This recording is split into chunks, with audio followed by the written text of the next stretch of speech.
jusqu'à la capitale du pays, Bogota. Le candidat présidentiel Luis Galán dénonce les liens qu'Escobar entretient avec le trafic de la cocaïne. Et le ministre de la Justice, Rodrigo Lara Bonilla, entreprend de mettre un terme aux contributions électorales liées au commerce de la drogue. En janvier 1984, Escobar est expulsé du Congrès. Sa carrière politique est terminée, mais il n'a pas l'intention de s'éclipser discrètement. 3 mois plus tard, il fait assassiner Bonilla. Ce meurtre a été commis selon la tradition du cartel. 2 hommes, dont l'un était armé d'une mitraillette, sont arrivés à motocyclette. La moto s'est approchée de la limousine de Rodrigo Lara Bonilla, qui était immobilisé à un feu de circulation.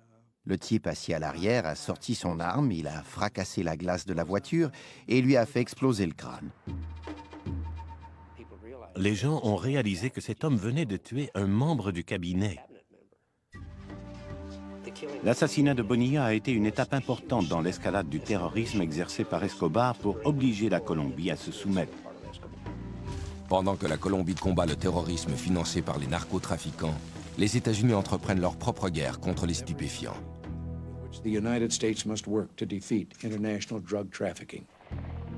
Escobar devra bientôt affronter une nouvelle menace, à laquelle il réagira par une série d'attentats brutaux. Vers le milieu des années 80, l'empire de la cocaïne de Pablo Escobar tient la nation colombienne à sa merci. 4000 km plus au nord, le président des États-Unis a déclaré la guerre aux stupéfiants. Il en a fait un mandat prioritaire de son administration. Les États-Unis exerçaient de plus en plus de pression sur la police, l'armée, le gouvernement et le système judiciaire colombien afin de mettre fin au trafic des stupéfiants. Le gouvernement colombien accepte de laisser les États-Unis extrader les trafiquants qui expédient de la drogue en Amérique.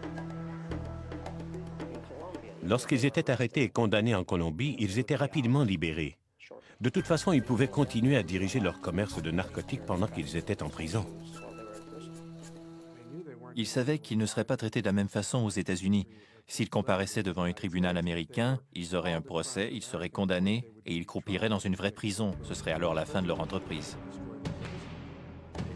Ils avaient l'habitude de dire « Je préfère une tombe en Colombie qu'une cellule aux États-Unis ».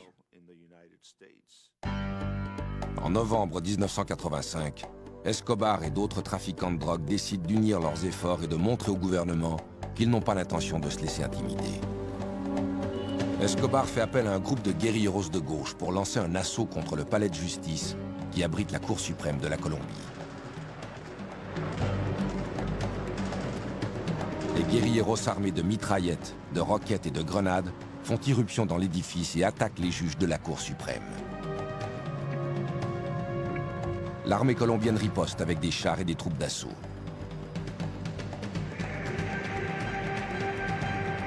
Au cours du siège, qui dure toute une journée, 97 personnes sont tuées, dont 11 des 24 juges de la Cour suprême.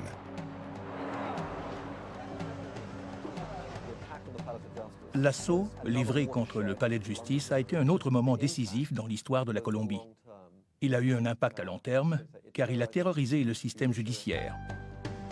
Il l'a privé de plusieurs magistrats qui étaient de bons hommes, courageux et dotés d'un sens moral.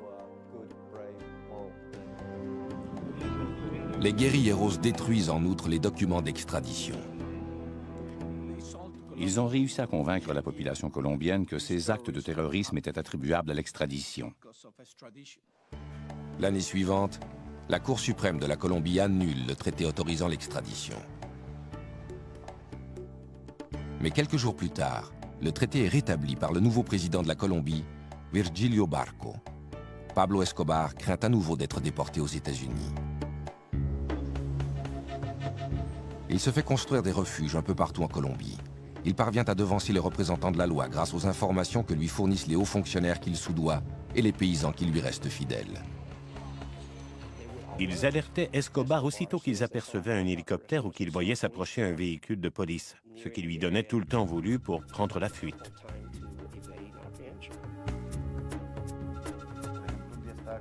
Je me souviens qu'à un moment donné, il y avait 2 hélicoptères qui survolaient l'édifice pour tenter de le repérer. N'importe qui d'autre aurait fui en toute hâte, mais Pablo a pris le temps de se peigner et de se raser.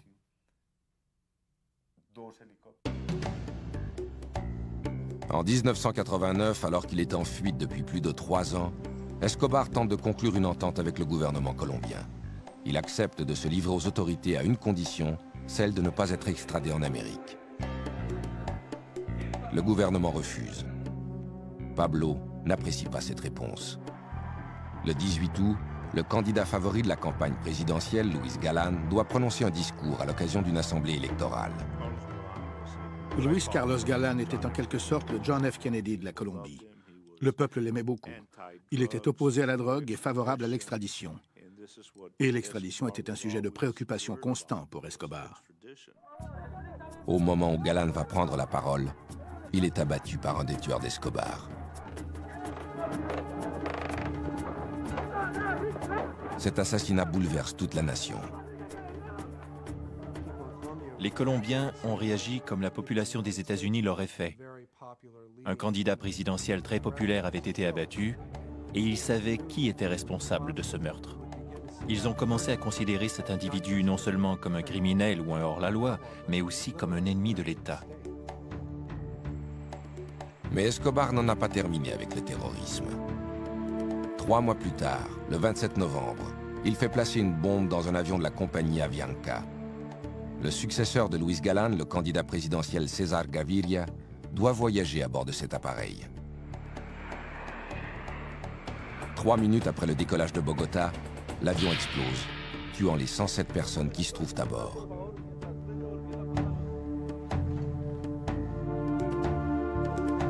Gaviria, comme on le découvrira plus tard, n'était pas dans cet appareil. Cet attentat s'ajoutait à plusieurs autres et il n'y avait aucune explication. Dans la plupart des cas, ils ne disaient pas « c'est nous qui l'avons fait », ils le faisaient tout simplement.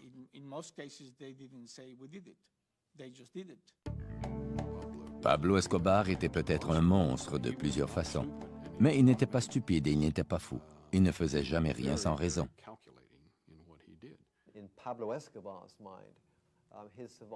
Pablo Escobar croyait qu'il devait faire régner la terreur pour assurer sa survie. Cela l'amenait à faire des choses effroyables. Il en est venu à ne plus accorder aucune importance à la valeur d'une vie humaine. À la fin de la décennie, Pablo Escobar a créé un climat de violence qui déchire la Colombie. Seulement à Medellín, plus de 200 meurtres sont commis chaque fin de semaine. Pendant ce temps, l'empire des narcotiques d'Escobar continue de prospérer. En 1990, le magazine Forbes rapporte que le narcoterroriste de 40 ans est l'un des hommes les plus riches au monde. Sa fortune est évaluée à 3 milliards de dollars. Mais son nom fait aussi partie d'une autre liste, celle des narcotrafiquants les plus recherchés par les États-Unis. Pablo Escobar devra bientôt affronter une unité militaire d'élite créée dans le seul but de le traquer.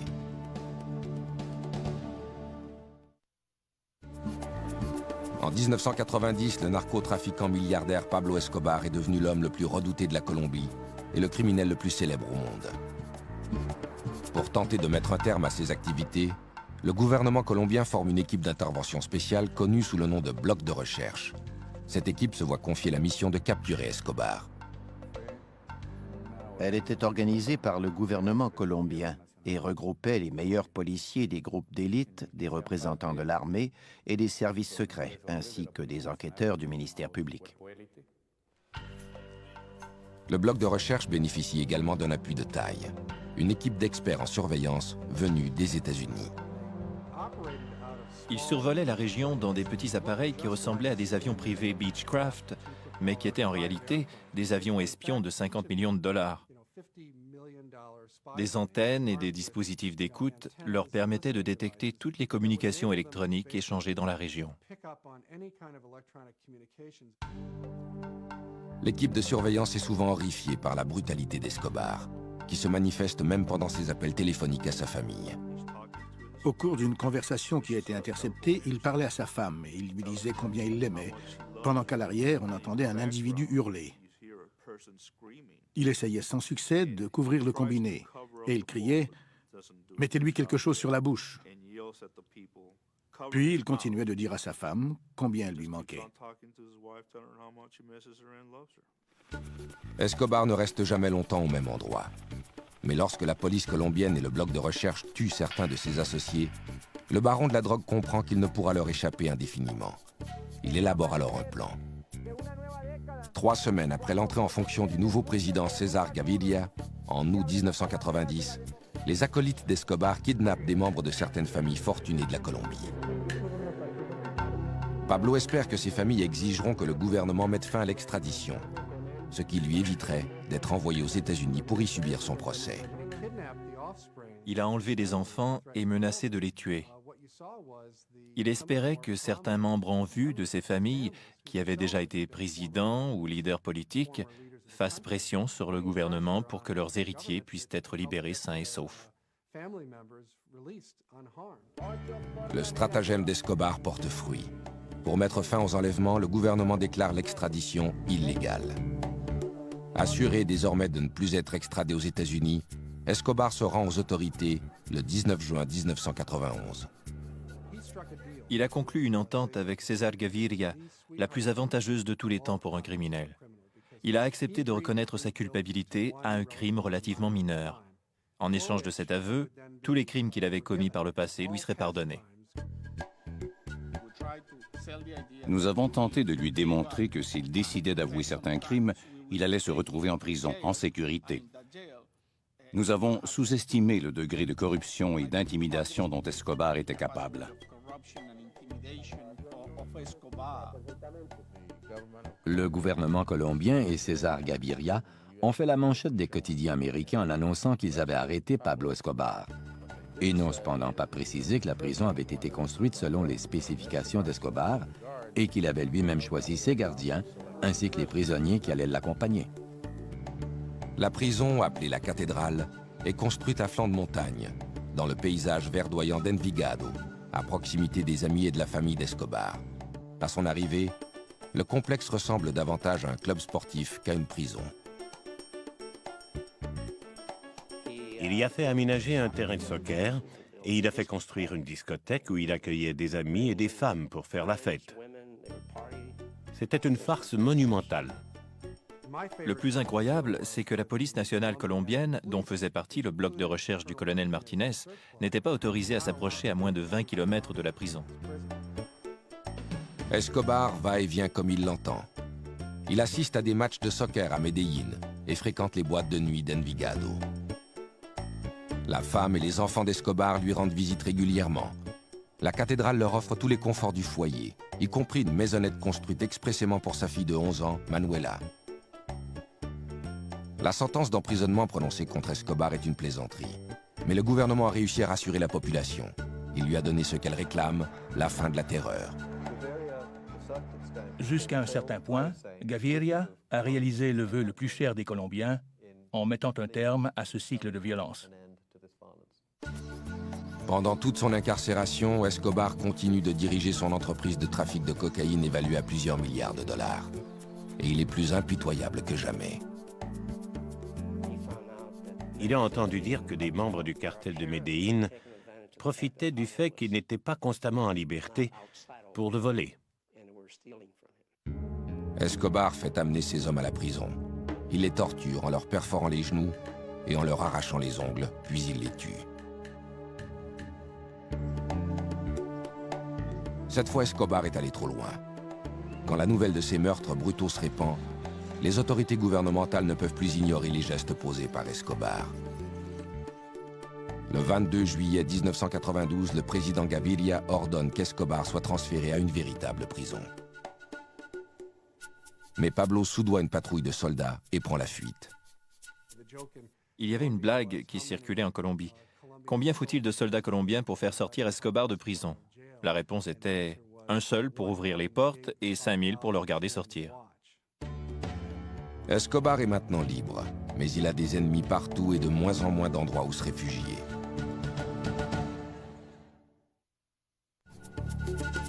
En juillet 1992, Pablo Escobar, âgé de 42 ans, est en cavale après s'être évadé de la prison La Cathédrale. Les gouvernements américains et colombiens sont décidés à traduire en justice le caïd de la drogue. Après son évasion, tout a commencé à s'écrouler. À la cathédrale, il avait effectivement bénéficié de la protection du gouvernement. Et soudain, la meute était de nouveau à ses trousses. Ses amis ont commencé à le laisser tomber. Il se croyait probablement plus puissant qu'il ne l'était en réalité. Il était encore très riche, mais il n'inspirait plus autant de crainte. Escobar tente fébrilement de négocier une nouvelle entente avec le gouvernement. César Gaviria, en collaboration avec le gouvernement des États-Unis, je crois, avait décidé de refuser désormais toute négociation avec Pablo Escobar. Il voulait le traquer et le tuer. Par le passé, Escobar a eu recours au terrorisme pour convaincre le gouvernement de satisfaire à ses exigences. Il décide d'utiliser à nouveau cette tactique. Le 30 janvier 1993, il dépose une bombe dans un véhicule garé près d'une librairie, dans une rue très fréquentée de Bogota. La bombe explose alors que le commerce est rempli d'enfants et de parents venus acheter du matériel scolaire. L'explosion fait 21 morts et plus de 70 blessés. Aucune des victimes n'était liée au commerce des stupéfiants. C'était une bombe sensible précise qu'il avait décidé de faire exploser pour livrer un message au gouvernement de la Colombie. Le gouvernement n'est pas le seul problème d'Escobar. Depuis son évasion de la prison, les citoyens colombiens ont décidé que si la police ne parvenait pas à l'arrêter, ils allaient le faire eux-mêmes. Ils forment un groupe de justiciers appelé Los Pepes, un acronyme pour « le peuple persécuté par Pablo Escobar ». Los Pepes était reconnu comme une organisation regroupant des citoyens colombiens, des membres de familles dont les fils, les frères ou les maris avaient été tués par Escobar. Le groupe comptait aussi des mécontents du cartel d'Escobar et des membres de cartels rivaux. Los Pepes ne tarde pas à exercer des représailles. Dès le lendemain de l'attentat de la librairie, des bombes explosent devant une des résidences d'Escobar et une hacienda appartenant à sa mère est rasée par un incendie. Plutôt que de traquer Escobar lui-même, ils ont commencé à pourchasser tous ceux qui étaient associés à Escobar, professionnellement ou personnellement, et ils les ont tués.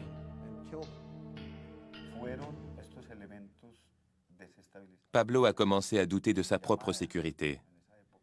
Ils ont nui à ses gains financiers, ils ont touché ses proches. Et surtout, ils ont miné son moral en attaquant les symboles qui lui tenaient le plus à cœur. Ils ont utilisé contre lui ses propres techniques. Ils ont traqué sa famille et tué beaucoup de gens. Ils ont brûlé des ranchs et tué ses chevaux évalués à plusieurs millions de dollars. L'ennemi numéro 1 de la Colombie se fait rendre la monnaie de sa pièce. De moins en moins de gens étaient prêts à lui venir en aide pour lui permettre de déjouer les autorités. Par conséquent, il devait se déplacer de plus en plus fréquemment d'une cachette à l'autre. Je pense qu'il s'est rendu compte que plus personne ne voulait l'aider, qu'il n'avait plus de temps, plus de refuge, et que la chance l'avait abandonné. Escobar tente de faire sortir sa famille du pays, mais les autorités lui refusent ce privilège. La dernière chose que souhaitait la Colombie, c'était que la famille d'Escobar disparaisse à ce moment précis. Elle savait que si ses proches restaient au pays, il allait constamment s'inquiéter de leur sort, car il savait que les Pepes allaient les tuer dès qu'ils en auraient l'occasion.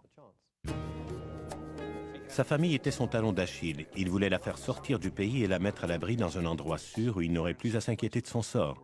Il aurait ainsi pu se consacrer librement à la guerre qu'il livrait au gouvernement de la Colombie. À l'automne 1993, le cartel de Medellín est démantelé. Mais c'est la famille d'Escobar qui occupe toutes ses pensées. Il ne l'a pas vue depuis 1 an et elle lui manque beaucoup. Le 1er décembre, Pablo célèbre son 44e anniversaire. Il sait qu'il est sous surveillance constante et il limite ses appels téléphoniques au minimum pour éviter qu'il ne soit retracé. Le lendemain de son anniversaire, il téléphone à sa famille. Nous attendions depuis 24 heures l'appel qu'Escobar allait sans doute faire à son fils Juan Pablo. Cette fois, la conversation a duré 5 minutes, assez longtemps pour que nous puissions le localiser. Le bloc de recherche découvre que l'appel provient d'une maison de Los Olivos, un quartier de la classe moyenne de Medellín. J'ai vu Pablo Escobar qui parlait au téléphone. À ce moment précis, nous avons échangé un regard et il a raccroché. Le lieutenant Martinez demande des renforts et les membres du bloc de recherche cernent la maison. Escobar est pris au piège.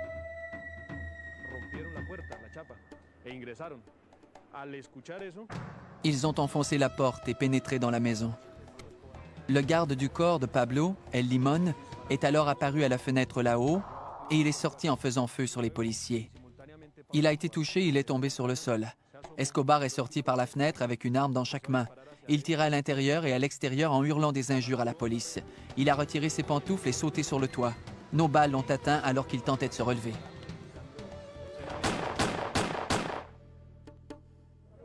Escobar est atteint de 3 balles, dont une à la tête. Il meurt sur le coup. Finalement, il est mort comme n'importe quel malfaiteur. Cet homme, reconnu comme le pire criminel au monde, le narcotrafiquant le plus redouté de la planète, est mort comme le commun des mortels. Le 3 décembre 1993, des milliers de Colombiens envahissent les rues de Medellín pour les funérailles de Pablo Escobar. Certains sont venus pour célébrer sa disparition.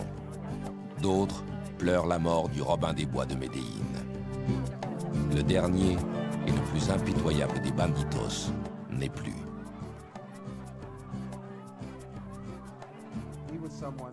Le peuple colombien le craignait et n'éprouvait pas tellement de respect pour lui, mais en même temps, il était l'un des Colombiens les plus réputés et les plus prospères de tous les temps. Quand il a finalement été traqué et tué, je crois que la fierté nationale s'en est un peu ressentie. Demandez aux chauffeurs de taxi, allez dans les quartiers modestes et parlez-leur de l'image que Pablo a laissée à Medellín. Ils vous diront tous que c'est une excellente image, très positive.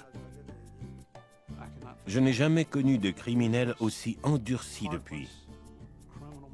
C'est probablement l'homme le plus brutal et le plus impitoyable qui ait jamais existé.